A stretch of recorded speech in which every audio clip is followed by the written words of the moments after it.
Anthony! Hi, it's me. I'm here. Hey, holy shit, this is working.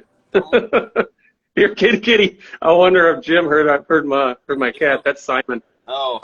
Ha. You weren't talking to me? No, we can't tell everybody our pet names. Oh, okay. I suppose. How's it going tonight? Good, good. Don't mind me. I'm getting things together. I have to work tonight. Night Drunk shift Reef is anonymous. It could be if I crack a bottle of wine opener. All right. So I guess we're here to talk a little bit about Phyto. It's almost to the year now when we did that half-assed video together on YouTube, farting around, learning about has it been Phyto. a year? Yeah, almost. I think 11 months at least, almost 12. Okay, nice. So I'm not saying I feel any smarter than a year ago, but I know some different things. Yeah, I don't know about smarter. I will say I don't think too much has changed. I don't do too many things differently when it comes, I think, since we did that. There's probably a few odds and ends, but nothing majorly specific that I'd be like, oh yeah, I was doing that before. Now I do it this way. So well, I don't know. What do you think? I had one epiphany over the last year, and I've got some strong convictions about that, and we'll talk about that. It's opinionated, and it might not be popular, but I'd like to dive into that because it challenges. But hey, whatever. Hey, Greg. Yeah. Hey, Greg. Nice to see you. So, Anthony and I wanted to cover a bunch of topics tonight, and we'll do a little bit of show and tell, and you can see our setups, you can see our tanks. Feel free to ask questions. We're not sponsored. We're not selling anything. We're not anti-establishment. We're all, hey, support the places out there that do sell Phyto, like Reef Nutrition and other places. They're great. But this is for the people that, if you really have an interest in growing your own, maybe you've seen our first video, maybe you haven't. This is for all of you that, Jose. This is all for you that, if you have questions and you want some clarification on what's worked for us and what's not, or if you're just starting out, hey, ask away. This is, not to say don't ever buy Phyto, because if you got a small tank, like a nano tank, I don't know, let's say 30 gallons or under, it might not make sense based on your space or your living conditions to grow it, right? Cheers, it might make sense. Dan, loving the house. Don't mind me, Rob. I'm just reading some comments while you chat. It might make sense to buy, concentrate and feed it. But if you've got some very specific goals, growing it might be the answer for you. I think, true or false, neither one of us believe that Phyto is necessarily beneficial for most of the corals we keep in our tank, unless you're doing something that is along the lines of non-photosynthetic, but more along the lines of beneficial for those benthic organisms like copepods, amphipods, and other things like that.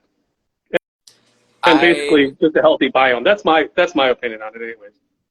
Right. I wouldn't necessarily disagree. I can't say I've done a ton of research, reading papers, studies to say that coral indeed eats or uses or it's helpful to our coral. Now, do some of them probably byproduct? Yes, but I also agree that phytoplankton is more for the microbiome of our systems, feeding filter feeders, copepods, things of that nature, I guess. Your little worms, your sponges, things that help keep your tank, in my opinion, clean. It helps keep it free of algae, those types of things that outcompete the algae, I guess. They take up space that's helpful and beneficial, space that you don't want to give to, say, cyanobacteria, dino, algae, all of that stuff. So if you can feed the things that are more helpful to your system, I think the better. So yeah, phytoplankton, I think, for me, is more geared towards the microbiome. I'm not dosing it, thinking I'm feeding my corals and that they're going to grow and be more colorful because of it. Right. So where do you want to start? We've got a list of things that we wanted to cover. I guess they really aren't dependent, so we could start in any order. Sure, pick one. Um, You're the more organized one. I'll just say that. Like, really, I'm on fly by your seat of the pants. Let's talk about this. Rob's got the list. I'm glad that Rob is organized like that, because and don't give me more credit. All right, so let's talk about. We've learned a little bit. All right, so let's talk of some epiphanies that we had in the last year. There were things that we were talking about, and we had some hypotheses, and we were going in that direction. But I think we got some really solid validation at MACNA this year in Milwaukee, going to some of those talks. Specifically, in the one case, Todd Gardner, I believe was his name, gave a talk on culturing of, zooplankton, right? Right. And he was talking almost exclusively about raising phytoplankton in context of zooplankton and supporting those animals in our tanks. And one of the things that I took away from him was he said, the key to successful culturing of phytoplankton is sterilization techniques. And he said, no matter how good you think your sterilization is, you're wrong. It's not good enough. And I thought, that's a telling thing, because I've had some significant failures over this last year chasing down Isochrysis galbana, right? And you've had some very good successes with Isochrysis galbana until recently, and we'll get into that. It's not necessarily a failure, but it was another thing that he talked about, right, which is cross-contamination, and what you think you might be culturing might not be what you think you're culturing. And we both had examples of that. We'll dive into that. But he suggested if you're culturing on your own, refresh your starter culture maybe once a year. And that's because cross-contamination can occur, whether it's from a wild contamination, maybe from your tank. If you're growing multiple species, you, to your best of your ability, can cross-contaminate. And maybe once a year, grabbing a new starter culture from a company out there that provides those is a good thing to do. And that's something he does. And I think we did it about a year ago with my Tetraselmis, because I looked at it under the microscope, and my Tetraselmis turned into Nanochloropsis because I cross-contaminated it. And then recently you had an experience there. But where are some of the places that you've gotten starter cultures from, in your opinion, at an affordable rate for somebody looking to start up a culture on their own? I would, I guess right now, at this point, if you want to start culturing your own phytoplankton and you want to be sure you have a good, I guess, foundation, a lot of people say, oh, I got some ocean magic from Algae Barn, and you can start a culture from that. Just be aware that places like that, oftentimes Algae Barn, Reef Nutrition, they're blends. Typically, when you're buying their, Ocean Magic, or unless it's labeled specific Tetraselmis, Nanochloropsis, you're typically buying a blend of several. So if you do culture that and get something successful, really, who knows what it is? It could be all of them, two of them, one of them, but in the end, it'll likely be Nanochloropsis if Nanochloropsis is in the mix, just because that is the most proficient at absorbing nutrients, growing, compared to all of the rest. It's the easiest. Yeah. So anyway, just be aware of that. So when I go to buy like a culture I want to culture from, lately I've used Algae Research Supply. And they're like an algae place. They have nothing to do with reefing, the hobby, nothing. They're about science and growing phytoplankton, algae, things of that nature. So you get about, 500 milliliters, which is about 16 ounces of, say, ISO. It's going to cost about $30 plus shipping. So it's not super inexpensive, but compared to some of the other places I tried to buy ISO from, it was near on to $100 or more for some of the starter cultures. So agreed. Some of the other research facilities I've seen charge, Algagen is a well-known and successful place. They want $150 for like a 30 milliliter sample. It's insane. You actually, Algae Research actually sells a much smaller sample of any of the cultures that you might want. You just have to trade a little time, right? True. So you have to kind of build it up. You have to grow it in a small container. You know, we're talking 100 milliliter sample, 50 milliliter sample or less, and then grow that up until you get a large enough density, and then build it back into a larger container. You've done that before. I think we both have, and it works. Yeah. You just trade some time, and this isn't something that you should necessarily be in a hurry to do anyways. But you can do this on the cheap. I would say $15 to $20 investment, and it'll run you, like say, I recommend a year, especially if you're growing multiple cultures.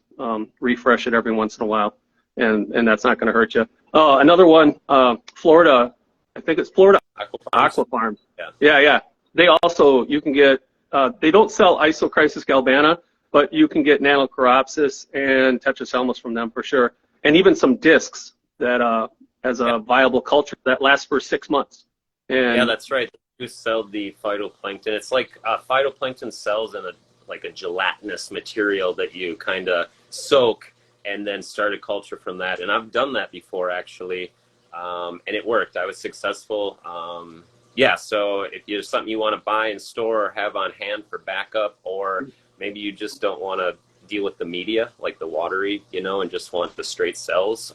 But once again, you need to start like a smaller culture and then kind of build from that culture. So, and you can honestly take any live culture. I had a wild hair up my ass. That was almost 2 years ago now, and I bought Reef Nutrition's live feed, and I was actually able to successfully culture it, but in 3 generations, when I put it under the scope, it was all Nanochoropsis. So yeah. Like you said, when you buy a blend, one of them is going to take over, and for whatever reason, and like I said, neither one of us are scientists here, so it's just been our observations that Nanochoropsis tends to win out in the end. Right. Reef Nerd Aquatics 1, you mentioned sending a link. I think that would be cool if you remember to. Rob said he's going to post this video when it's done, so maybe put the link in the comments for all of us can find. And then you asked about the discs, and I'm guessing you probably heard, yes, I was successful with Tetraselmis and Nanochoropsis discs from Florida Aqua Farms. Yeah. And they have a long shelf life. Actually, yeah, mine sat for a few months in the closet before I even started them, and I was still successful. I actually have one. I'll never use it because I think it's nano, and we'll get to that. I am never going to grow or use Nanochoropsis again in my tanks, and we'll tell you why shortly. I think it's just a miss. But these are what the discs look like. Oh, I do have a Tetraselmis. I'll be dipped. All right. Well, I think it's older than 6 months, but that's what it kind of looks like. And then you reconstitute it, put it in a small vessel, and grow it back up to a larger volume, and just build up to your normal gallon or whatever size container it is. It works great. Right. But it's got like a minimum of 6 months.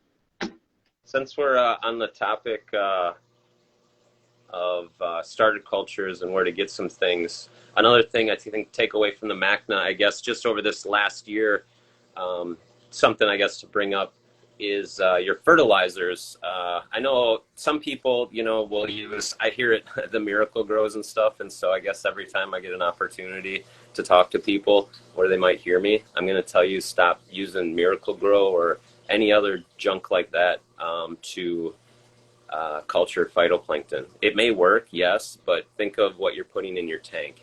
And so I guess those are built for plants, not your corals and other organisms that are in there. I always try to help people understand that culturing phytoplankton, whatever you put in the media, water that the phytoplankton uses to grow, if the phytoplankton doesn't absorb all that, you're going to put it in your tank.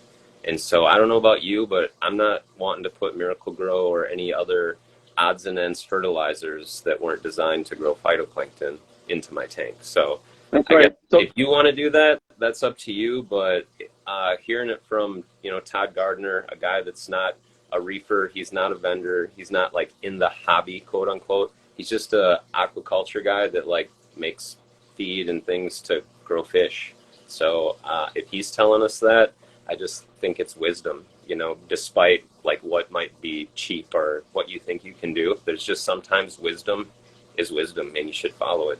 Right, right, right. Stick to a Gilliard's F/2 type Right. formulation. There are some one-part formulations out there.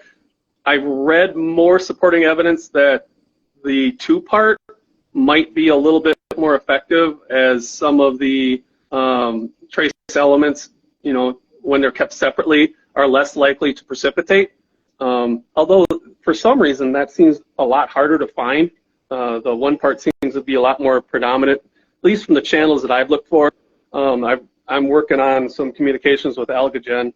I know they offer a two-part, but I think their website's still getting up on the hobby side, and I'm trying to entertain them to see if I can get some of theirs to try it. But I know Poseidon's Reef offers a two-part F/2 type, and there's just a ton, you know, from Mercer, Montana, Florida Aqua Farms, LJ Research Supply Company, and just a ton of other places offer the one part. You can be just as successful on that. That's just me being particular. But and then to go on to talk about this, we mentioned a little bit in our first video, and this is a CJ stick, and this is used to measure or estimate. We'll just call it estimate because that's really all it is. Phytoplankton densities, right, in the million counts per milliliter. And why do you want to use that?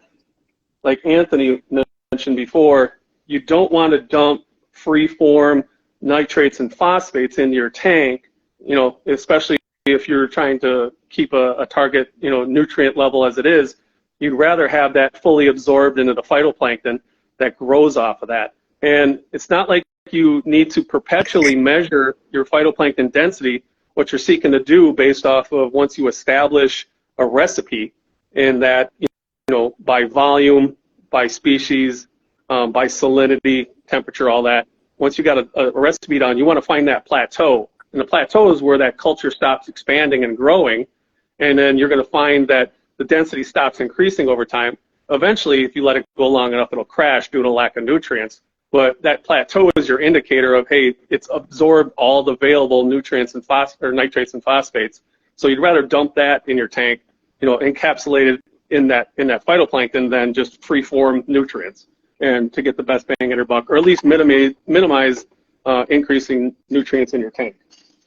Did I say that right? Yeah, I think so. Anyways, that's where we're at. Yes, no, for sure. And that's the thing. I haven't measured my density in quite some time, just because I figured out kind of my quote-unquote recipe. You know, what I do each and every time, I keep it consistent. And so from figuring out my densities and how my phytoplankton was absorbing, you know, the amount of fertilizer, I guess I judged it by density. The denser it was, the less fertilizer. And then if you let it go longer, it gets a little less dense because there's no fertilizer at all for it to absorb. And that's kind of your plateau point where you start to crash off. Yeah. And so then once you find that plateau, then you go, oh, so now if I use this much fertilizer, this much time frame, I can be pretty certain the phytoplankton is absorbing almost all of the fertilizer, nutrients, and things of that nature. So when you go to dose your tank, it's likely you're putting less. I mean, you're still going to put some in there. That's just, you know, how it goes. But you can try to do your best to use less. Yeah, exactly.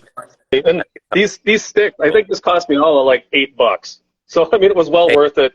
And once I found my recipe, then, you know, as long as I don't change anything, you know, I can coast a number of days, keep an eyeball on it, and say, hey, good enough.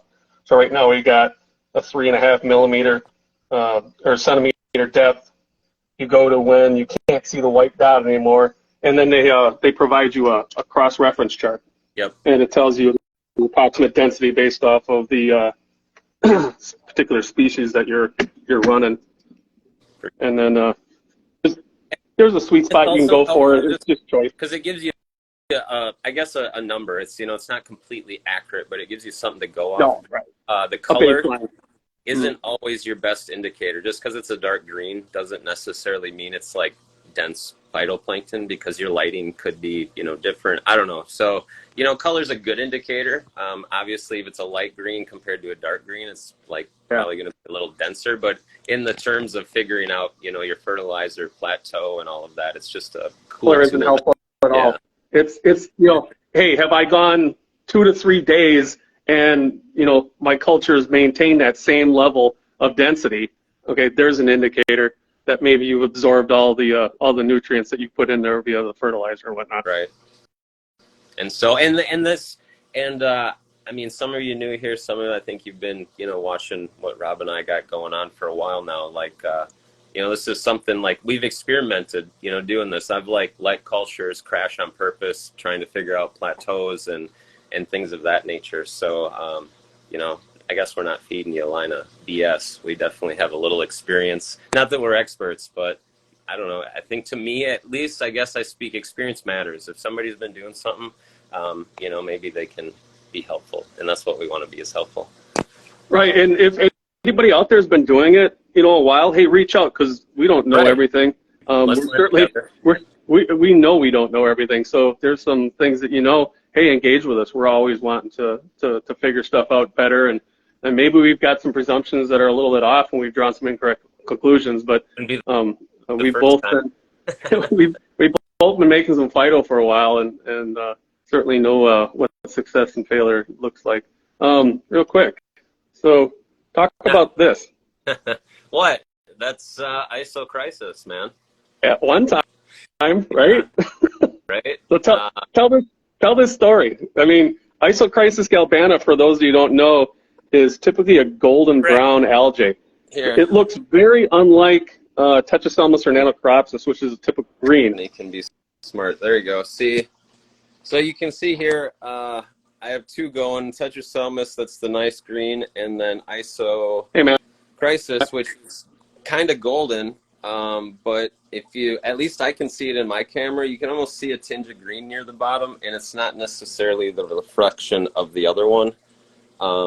So I am experiencing what I believe, I haven't scoped it, some cross-contamination. I believe that a droplet or two at some point, maybe several weeks ago, got into my ISO, and so over the last, month or more, it's been slowly going from a nice golden color to getting a darker, brownish, green tint. And Rob, that bottle he has was a bottle I gave him because he is having trouble. It was a nice golden brown the day I got it. Then I just set it in the window for a week and a half, and it's green as shit now. So he left it in the window in the cool, kind of basement-y, not cold, it's finished basement, but window where there's light, and, it's probably 50, 60, 70, I don't know, something. But anyway, it turned green. So my ISO has Tetraselmis in it, I'm guessing. Like I said, I didn't scope it, so that's a guess. But either way, But you haven't grown nano for a while either, so it's Tetra or something. Right, something.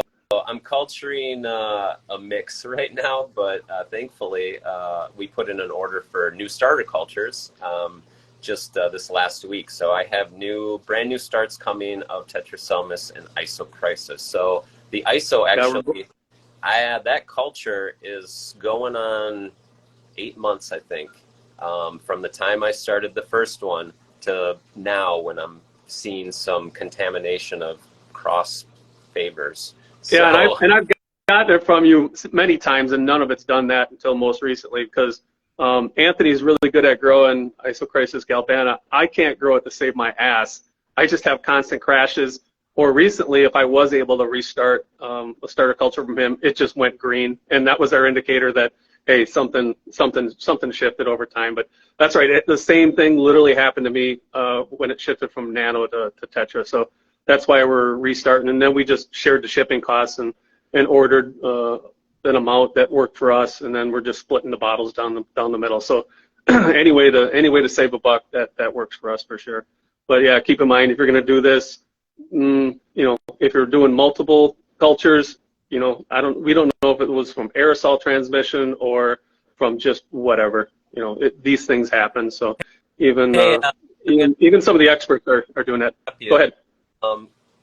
Kilmuski, if I said that right. If you're still here, you asked what's the importance of temperature on growing cultures. So temperature has an importance mainly, I think, for keeping it alive. Obviously, if it's too hot, the culture will die, and if it's too cold, it'll die as well. I will say I have come across some reading, some literature. I can't give you the sources, and so please don't quote me on the preciseness of this, but I have read that some temperatures, like the lower kind of upper 60s, lower 70s, some phytoplanktons will actually not necessarily culture better, but the like the lipid, the DH, the nutrient, like of the phytoplankton, right? How health. I can't even use my words tonight. Forgive me. How healthy it is can have an effect on that. The temperature can have an effect on like that of the consistency of the phytoplankton. That's probably not coming out quite right. No, but so yeah. No, that's so cool. I've checked my temperatures in my particular setup that I'm using. I don't keep them externally. I run them in my basement. You know, we're in Wisconsin, and basements run a little cooler here. You know, probably 65 nominally, but with the lights and the cap and everything, most of my cultures bounce between 75 and 80. I think on particularly cold years, you know, I've seen them down to 70, but I've grown anything I wanted to grow successfully between 70 and 80. And let's see here. I probably won't find it because we're live, so I probably won't take the time, but I'm going to show you all this Kilmuski. This might be something, and anybody else really, this book, Plankton Culture Manual by 6th edition, 5th printing. Let's see, where are you at? Frank H. Hoff and Terry W. Snell. You can buy this at Florida Aqua Farms, and it's like $30-35, but it's their culture manual. It's like produced by them. It's full of phytoplankton copepods, and actually found it very, very helpful. There's a lot of good info, and actually there's some info about the temps. That's why I pulled it out, because you asked that question. It made me think about it right away. From reading this, I think I recall seeing something about the temperature differences in there that might help you with that. But when it comes to culturing, yeah, that typical, 70 to 80, even up to 84, I know is fine, but you start getting like, 86, even up to 90, you're going to kill it more than likely. Yeah. Paul Mueller asked what are the top 3 most important things for basic cultures? Oh, good question. Top 3 most important things? Yeah. Well, I guess for basic like if you're going to culture, I'd say number 1 thing, sanitation. And I know you'll find tons of people that do this everywhere, the forums here, that will say that that's not very important, or you don't have to do as much as maybe I do, and you don't. But just know that a crash is more likely to happen, and cross-contamination. And like I say, I always try to push this, man. Anything that gets in that phytoplankton and you put in your tank, it's going in your tank. I think we often forget about like big picture. Like, I don't know, maybe I'm crazy, but I think big picture sometimes. Say you're culturing phytoplankton, somehow Vibrio, like that's a real thing. You get that in your phytoplankton, and then you start dosing your tank with phytoplankton that's got the Vibrio bacteria in it, and now you're just putting Vibrio bacteria, which we know can kill coral, in our tank. And so I don't mean to scare y'all, because like now we can't use phytoplankton. Yeah, it's not likely, but just sanitize, right, and 70% ISO at home, right? Not 90. It's just things to keep in mind. So I guess for me, it's always sanitation. I just try to keep everything the same. I try to keep things clean, because then I know the time I'm putting in isn't going to be wasted, because I hate starting a culture and only 3-4 days later have it crash on me. It's such a waste of time, salt water, all of that jazz. So I just do the sanitation up front, and then when I culture it, like I'm pretty, certain, I'm not 100%, because, things still happen. I've had plenty of times where it'll crash 2 days later after I've done everything that I think I should have done. So sanitation, I think, is number 1. Oh, you got a number 2 or 3?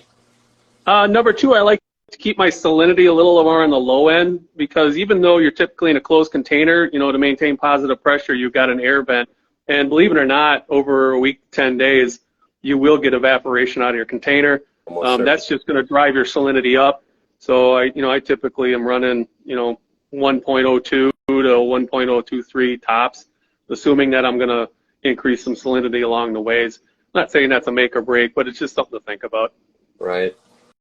And I guess number 3, I don't know, like, maybe not right away once you like get into, if you're just kind of beginning, but the whole figuring out your plateau for the fertilizer you're using. I just think it's important if you're going to long-term use phytoplankton and larger amounts of it per se. Like if you're dosing just a little bit here and there, and that's another thing that you're wasting your time. But yeah, like if you're going to use a lot of it, it's good to know the fertilizer, the plateau, because that way you're just not dumping extra fertilizer in your tank when you should be dumping more phytoplankton in your tank. So I think that thing's another important, get yourself a sachet stick once you kind of get the workings of phytoplankton, and then figure that out for yourself. I don't know, it's fun. I'm sciencey, I'm kind of nerdy, so I like that stuff, but you might find it annoying. So that's a great segue, what you're talking about, dosing phyto in your tank and what's worth it. This is completely our opinion. We're not saying this is factual. This is based on our observations, our reading. But I think we're both of the mindset, if you're just tossing in a couple milliliters per every 10 gallons, you're just wasting your money and your time. I'm a firm believer, if you're not dumping in a milliliter at a minimum per gallon of your tank every day, you're not really feeding the things that you're targeting in the first place, which are, the zooplankton and the NPS corals that you may have, or bivalves or clams or anything like that. I could actually see this firsthand from, this water looks green now.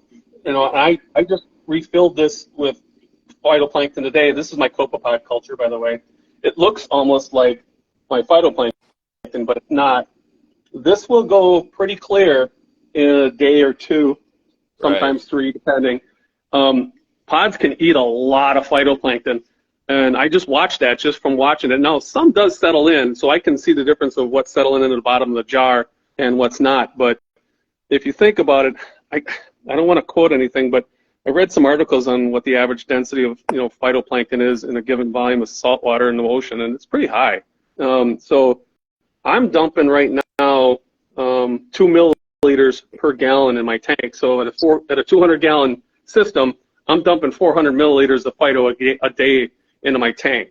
And why am I doing that? Well, I'm supporting amphipods and copepods, and I do have some NPS corals in there, and I'm supporting a lot of fish that eat copepods and amphipods. I got a copperband butterfly, I got a blue-spotted leopard wrasse.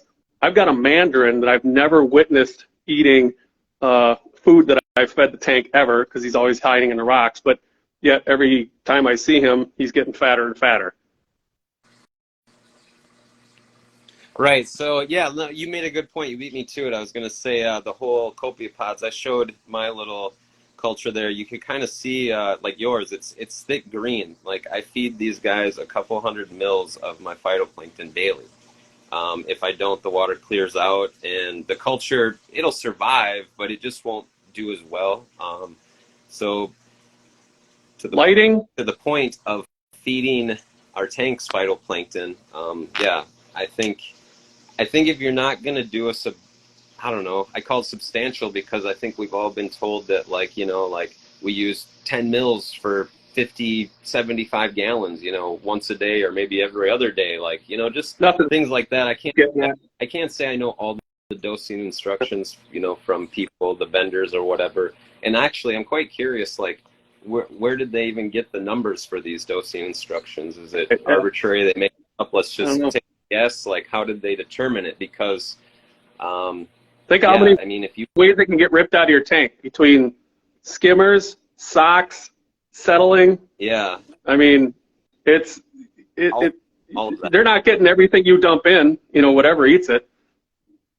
So I guess to those here, if you're going to dose phytoplankton, or, I guess reconsider what you're using and how much maybe you could use. I'm not saying just start dumping a ton in. It's something you really want to monitor and be sure your tank can handle. But I'm just saying, like, if you really want to say you're feeding your copepods and things, like, you got to use it, because 50 mils in a 100-gallon tank, you're really not feeding your copepods. They're eating everything else that's in the tank. You're just dumping green water in because it makes you feel good.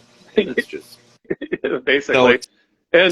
So here's an example. I have about 40 gallons, 45-ish, in the clown tank, of water volume, and I was dumping 200 mils, a little more than that, daily. So like 3 mils a gallon. And your nutrients aren't out of control either, are they? They don't really shift one way or the other. Now, I will admit, because I test weekly, so I pay attention to things. There's times that I probably see a slight increase, depending on maybe my phytoplankton just had a little extra fertilizer or something in it. You know what I mean? It's nothing drastic. And if that's the case, maybe I just dose a little less fertilizer. But once again, you got to test your tanks to know these types of things. I don't know. I'm a tester. I test weekly. Right. Everything once Tuesday, so that's when I do it. And then I wanted to talk a little bit about species. Oh, I think Chris Clevin had a question on lighting. Yeah, I don't want to quote anything on light intensity. I know that various studies have been done, and they do list out the results based on micromoles per minute, but I don't have anything off the top of my head. I do know that generally speaking, anything between 5K and 6,500K as far as the spectrum goes is ideal for anything that we're going to grow here at home. Yeah, and I don't have off the top of my head specific numbers either. This book obviously had something in there, like the 6,500K or up to, I don't know. I'm not a light guy like some people, so I don't know a lot of that. I just know my most of the white papers I've read are in that range, and that's based on our setup. That's pretty much the spectrum that's in there. Not to say that you can't be successful with something a little left or right. It's fine, but you don't have to run out and grow and get a a red light, No, or and that's the thing. I don't a pink light or anything. Typically, phytoplankton isn't growing with like a red light or a blue light or your typical Cato, say, light, it is more that whiter, kind of that spectrum, a warmer, whiter. So like, you see a lot of people, they'll use shop lights even, which works. That's fine. That type, it'll totally work. Yeah, I think there is a couple of cases where I've done some independent containers, and this is just a AI Hydra. I didn't buy it for this purpose. I just had it. It was leftovers not being used for an old quarantine tank, right? And I just used the quick set, put it at 65K, and just shied it at it, and that was fine. So, but any old light will do. I just had it laying around. You can. I've seen people. I think I've said that, but I've seen people use like the Cato type lights to grow fire. That'll work as well. I think it's kind of open in that regard, but I will, I guess, when I think through things, like maybe depending what you're culturing, it could have an impact on the lipid, the DEPHs of the, how nutrient rich the phytoplankton is, because light nutrients things, I think, will have an effect on that. Yeah, when you start talking to the nutrient specifics, you're sounding way smarter than I can understand. But, and that's the thing, I'm just sounding smart, because I don't really know. No, I'm just kind of sounding a little smart, so. So the types of the species. Right. When we first started, we were both growing Nanochloropsis, and we started fooling around with Tetraselmis, and there's three ones that people do: the Nanochloropsis, Tetraselmis, and then kind of what I call the unicorn, the Isochrysis galbana. Yeah, the unicorn. So I started finally reading white papers on this stuff, and I kept running across ideal species, because not all species are the same. Some have harder fists or casings and are more difficult for organisms to eat, and others, and as well as the inherent nutritional value. And I kept reading that, especially these aquaculture farms that are raising bivalves and other crustaceans and things like that, they're not feeding Nanochloropsis at all. those places are growing Isochrysis galbana, by the buttload, and that's what they're feeding these things. And the next one in line after that was Tetraselmis, from what I read. And at that talk in MACNA with Todd Gardner, he actually showed a chart where they actually did a scientific study and showed yields based off of what they were feeding. And Isochrysis and Tetraselmis were there. And not to mention that I stopped using Nanochoropsis altogether, tossed it out, never will make it again because it's worthless for what we do in our tanks, in my opinion. And when I started doing Tetraselmis, my pod cultures just went through the roof. I'm not talking about a little bit. I'm talking like tenfold. Like, I just draw it out, and I don't sieve or anything. I just suck it out with this turkey baster. And this culture's been running for a year now. And I just suck them out, two times a week.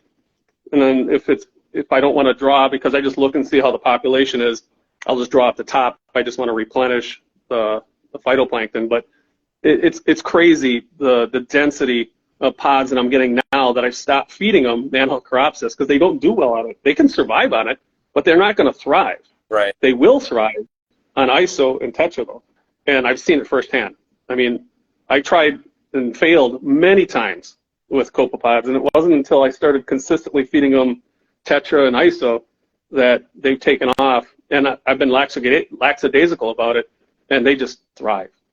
And I just keep dumping it in my tank every week, and the fish keep growing. For sure. So yeah, like Rob is saying, this isn't this part anyway isn't like our what we think.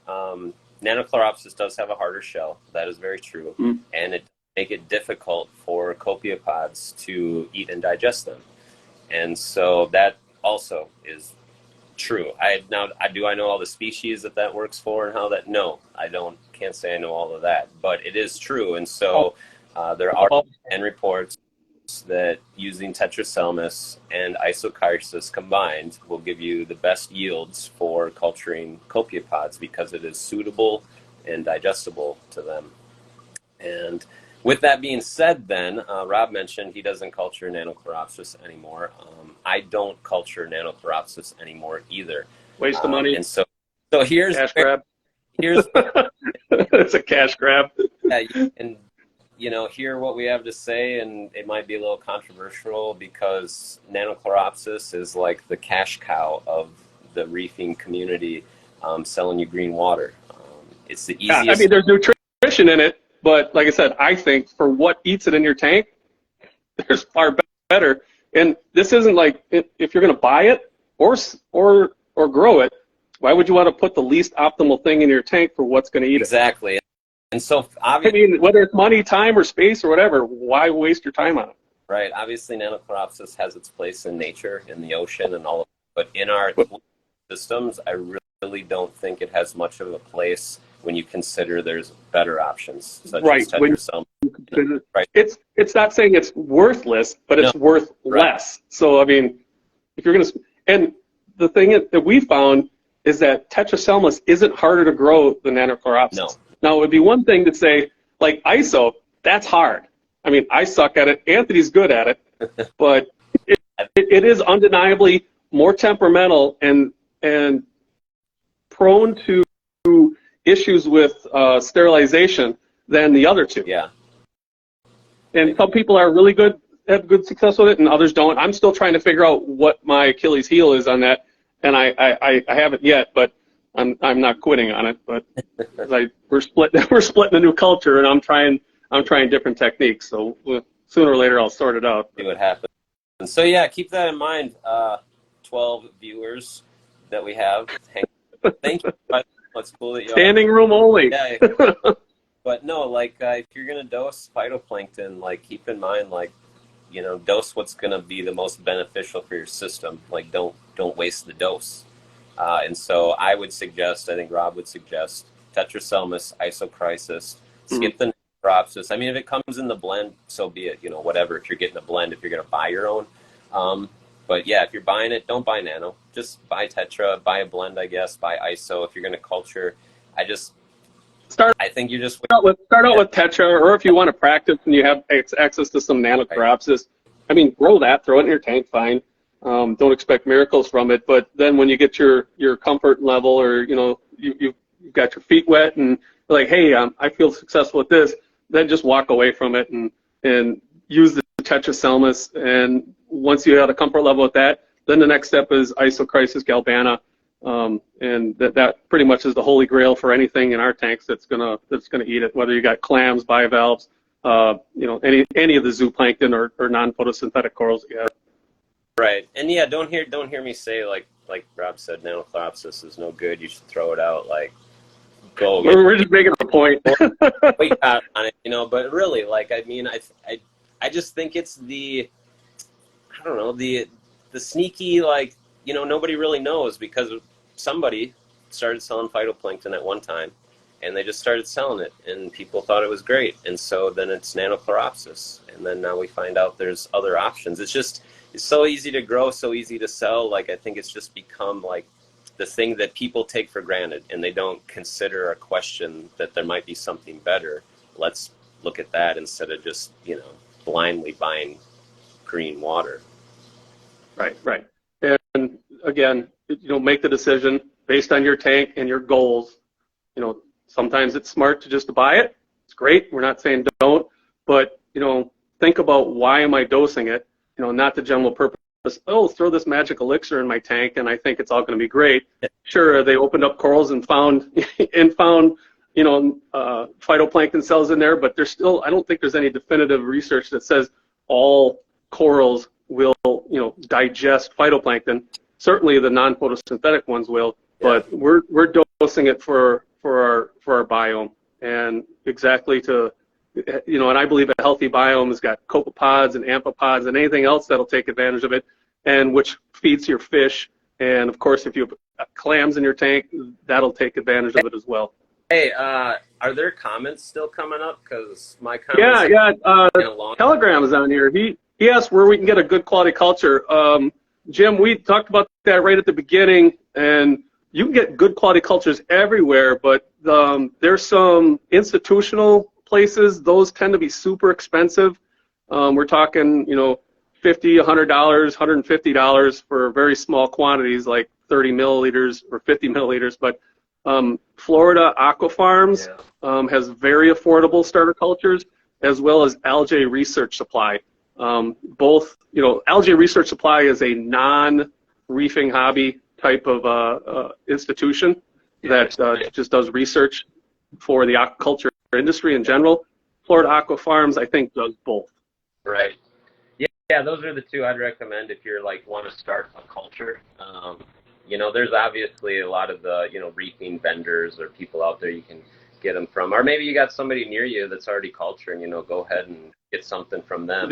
Just know unless they scoped it and you might. And what they're selling isn't necessarily live. They're growing cultures to sell you the next culture, not for you to walk away. Too, something to keep in mind also, is when you go to buy a starter culture, like if you're buying from some of these other bigger places, or they're just selling you phytoplankton, that phytoplankton may have been on the shelf for a while, and it's best if you're going to start to try to get something as fresh as possible. Right.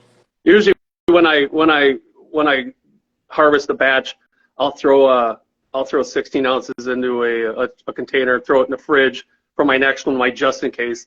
I rotate that out through, and I think I've cultured as old as 30 days from my refrigerator with nano and tetra, with no problems at all.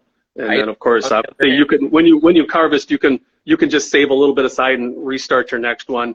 I've been successful starting with 250 milliliters to 500 milliliters for a three liter batch. So I think it's the best ratio I've done consistently is like a 12-to-1 on a restart. You do a little bit higher or a little bit less of a ratio, I guess. Yeah, I do 500 mils to 2.5 liters. So whatever that works out to be. You're on comments. My comments froze a long time ago, so if there's people with questions or whatever, I ain't seeing nothing. So you're the guy that's got a Let's Answer. see, we got another question on temps. 70 to 80 is good enough. I think optimal is typically in that 75 to 77 range, but neither one of us chase that. We don't run heaters in there. Temperature. Room Like, I mean, if you're, temperature, as long as fine. you're not doing it in like a hot closet or Yeah. a freezing cold basement, you're Correct. going to be probably just fine with, room temperature, whatever lights you got on them, 16 hours a day is going to add some warmth if it's kind of cool. And if it's hot, dead of summer, night, and like you feel it's getting warm, maybe, blow a fan over during the day. I've done that actually. Fox is asking, how do you feel about nano from an outcompeting nuisance algae standpoint? I'll let Anthony answer on his own with his thoughts. I don't buy that at all because phytoplankton isn't self-perpetuating in our closed-loop systems. If that was the case, the last 500 milliliters I dosed or 400 milliliters I dosed every day, my tank could be green. Very true. Yeah. So you're skimming it, you're filtering it, things are eating it, it's settling out. Can it technically export? No, I don't believe it is a competition for nutrients to other issues to any degree that we can see measurable, because it's not self-sustaining. True, and that's just my opinion. I can't prove that, right. But yeah. So I don't think it's. I mean, I think it's kind of obvious it's not self-sustaining in our closed loop systems because, like Rob said, I mean, I'm dosing like 200 some milliliters a day in that 40-gallon tank over there, and so it would literally be thick green by now if it was still continuing to produce. Now, with that said, this is just my thoughts, I guess. Even experience, I'm not even sure if I can quantify it because I don't have good data to say I've really tracked it. But I do tend to try to dose my phytoplanktons during the day with higher lights because I do believe that they will utilize space that other things could utilize, say algae, whatever, because they're in the water. Well, they're still in the water living. Lights are on. I think that there's they're helpful. And so do I put it in there thinking, oh, I'm going to see some nitrate or phosphate reduction? No, not a chance. I never think that using phytoplankton that it's going to reduce those numbers, but I do believe it will be a strategy. It's not a strategy we rely on anyways. No, but I believe it's a competing source for some of those things. Like, I won't say that my experience tells me that if I have, early tank cyanobacteria, even dinoflagellates, am I going to start using a lot of phytoplankton? If I'm not, you better believe it, because I believe phytoplankton does take up some of that space that these other unbeneficial things take up that we don't want. Bacteria, those types of things. Now, like Rob said, is it going to be my method? Like, oh yeah, I'm going to use phytoplankton and beat algae? Not necessarily. Is it a tool in your toolbox? Definitely, but it's a tool just like water changes would be, just like manual removal would be, just like feeding less would be if you're struggling with, algae problems or whatever the other issues are. It's just one tool. So I guess don't chase that rabbit trail. I think that's kind of silly. We got a question, D. Cobbler. Are you guys watching parameters on the culture as you keep it going, or just top off with the appropriate salt-fresh ratio? There's two cases, I guess. So for our pure phytoculture, in between batches, we'll empty out the container altogether, save a little bit for the restart, and then completely sterilize in between. So by the time you culture it and you have some bleed off, and that's why I recommend stay a little lower on the salinity side. So if you do get some evaporation, your salinity won't climb up to a bad level. But on the copepod cultures, no, I do a swap out. So it's essentially the same in my mind as a water change, where I'll take fresh phytoplankton that I've got set aside for that, stored in the refrigerator, and if I draw out 500 milliliters out of my copepod culture, I'll dump it in the tank and replace it with 500 milliliters of fresh phyto. That's the same as a water change. I don't test parameters. If I see a little bit too much of detritus on the bottom because things settle out over time, I'll draw some of that out and throw it off to the side. But it's just a swap. and I've had that culture running for a year straight, no crashes, no problems. Yeah. And then lately, because I'm dosing such excessive amount of phyto to my tank, I've taken to where if I'm dumping 400 milliliters of phyto in, you know, at 0.102 to 0.1023, whatever it is, I'll just go into my sump, scoop out, same equivalent, toss it down the drain, and it's a wash. Yeah, for sure. Yeah, no, I don't check, watch parameters for the phytoplankton either. Like Rob said, it's, I mix up a fresh batch of salt water. I start it, culture it 9 days with the fertilizer, that I've used, that I've figured out with my density stick to find my plateaus. And then I harvest and restart. So there's not a whole lot to, I guess, watch there. And yeah, I just monitor the temp. Actually, I just have a heater in there to keep things warmer, because my setup's different than Rob's. I don't have like lights wrapped on it that probably help keep his a little warmer.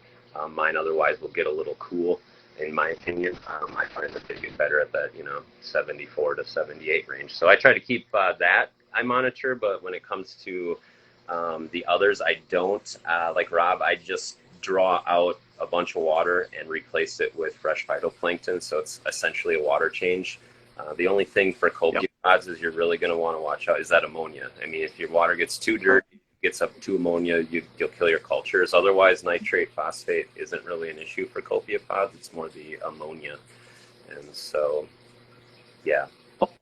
Paul Mueller asked, how do you sterilize? We both use 70% isopropyl alcohol, and we prefer 70% over 90 because it flashes slower, and the contact time is increased due to the higher water content in there. Yep.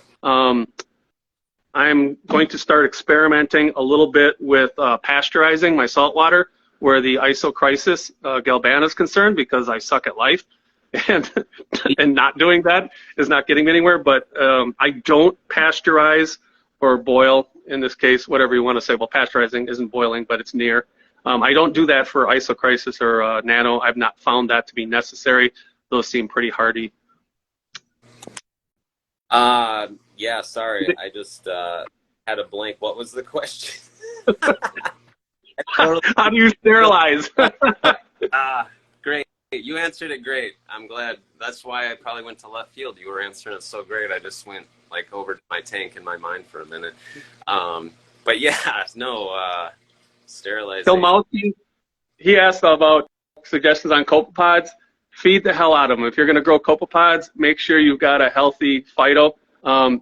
You're not going to grow your own copepods by buying phyto. You're going to have to grow it, because believe you, those guys will chew the hell out of some phytoplankton. They will go through it like mad, but you'll see the benefits for it.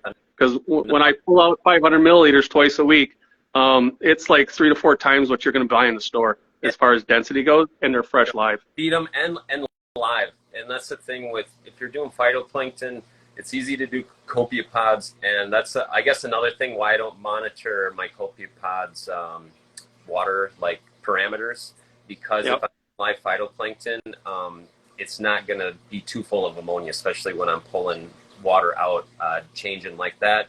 But if you're, because it's live, but if you're, growing copepods and say you're feeding like spironella powder or any of those other like dead type things, yeah, you're probably going to want to watch your parameters, because that's definitely going to stop your ammonia and things like that. So that's why it's typically, you can grow copepods on other, things reefroids people do, but oh man, that's just, you're looking for dirty water problems real quick. And so that's why live phytoplankton is so easy. You just throw some in there.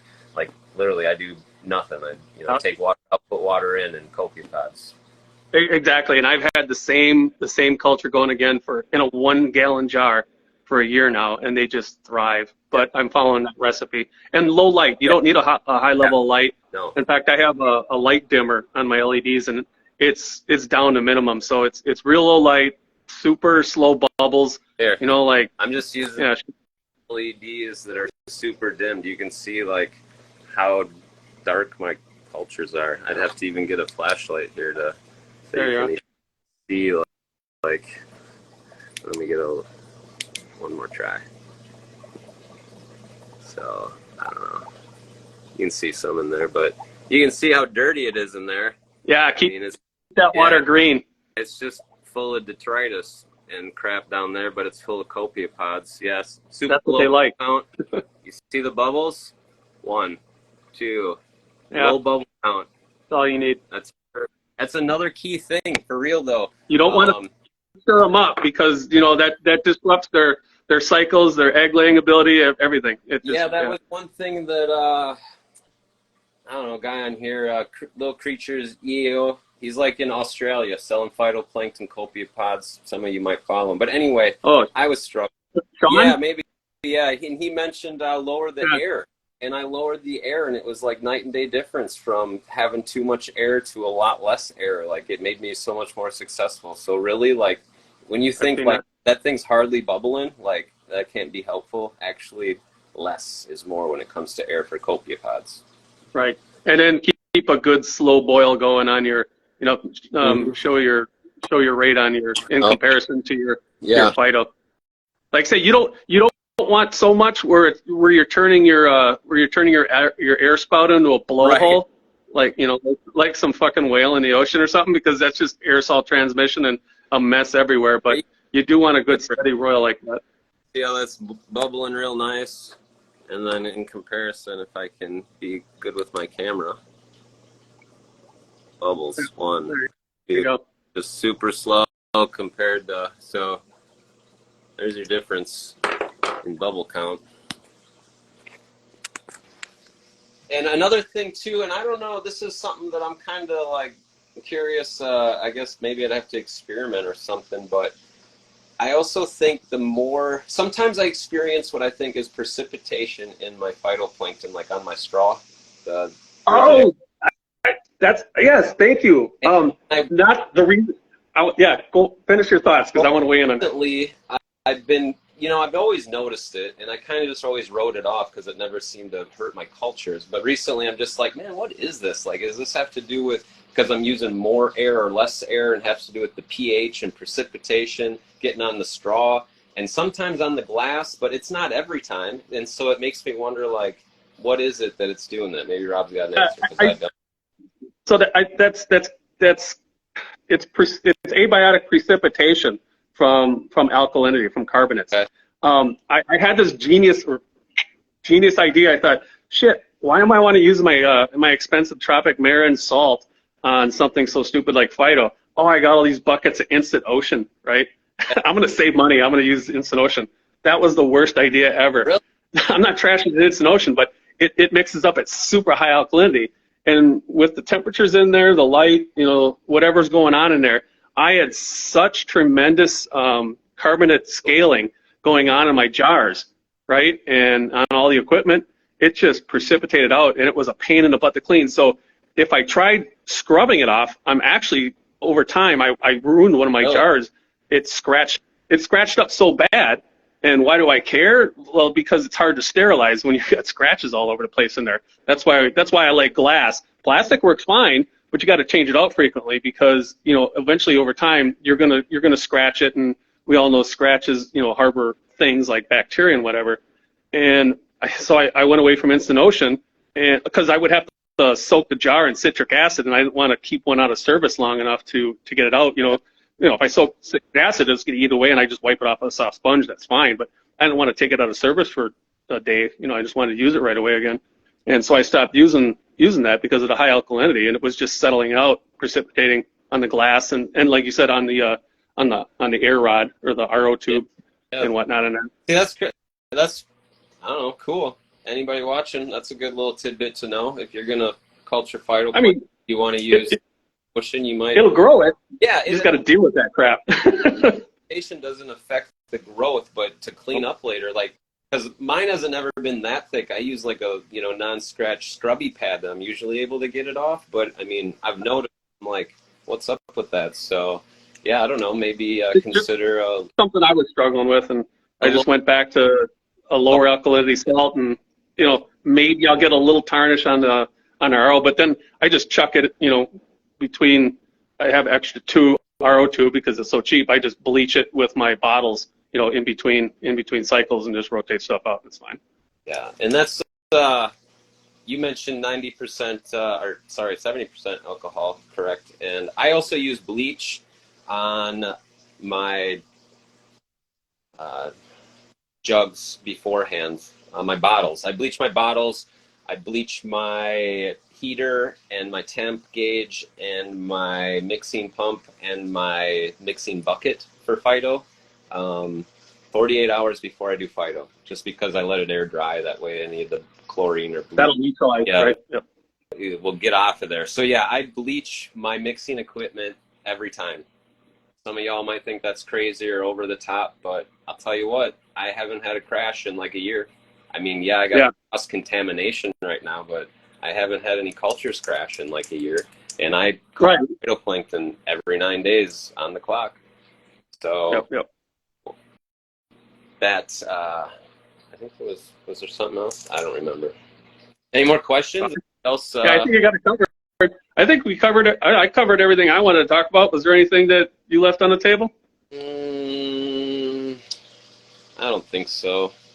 I think we touched on most of what we wanted to share with anybody that was interested about phytoplankton, some of the stuff over the last year. And once again, I know I'll speak for myself and Rob, because that's just... Sure, what the hell.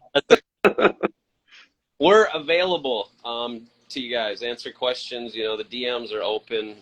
Like I said, we're not experts, but we have a little experience. We might be able to answer some questions, point you in the right direction, help get you on your feet if this is something you want to do. Like helping people. Yeah. You know, there's nothing in it for us other than seeing other people having fun at the hobby that we do. So this has been something that we've had, we've collaborated on in the last year. Anthony's taught me things. You know, Rob, maybe it's been a really good cooperative endeavor, and we just want to share this with everybody's out there. For sure. So yeah, I guess if you don't have anything else, I don't know if I have anything else. I'll give the last word. I mean, any 12 viewers out there, you got any last words, any questions, anything you want to end this night on? If I'm going to try to download this afterwards, I'll repost it on my YouTube channel. And if anybody's got any questions, certainly reach out to Anthony and I here on Instagram. You're always welcome to slide into our DMs, so to speak, or post questions publicly on YouTube if I can figure out how to download this thing and upload it up. But yeah, appreciate you guys for those who stuck it out this long. Apparently you didn't want all this time of your life back, or send us a bill and we'll work it out. Well, I won't. I'll send it to Rob. So. All right. Thanks, guys. Thanks, Anthony. Have a good night. All right. Bye, everybody. Bye.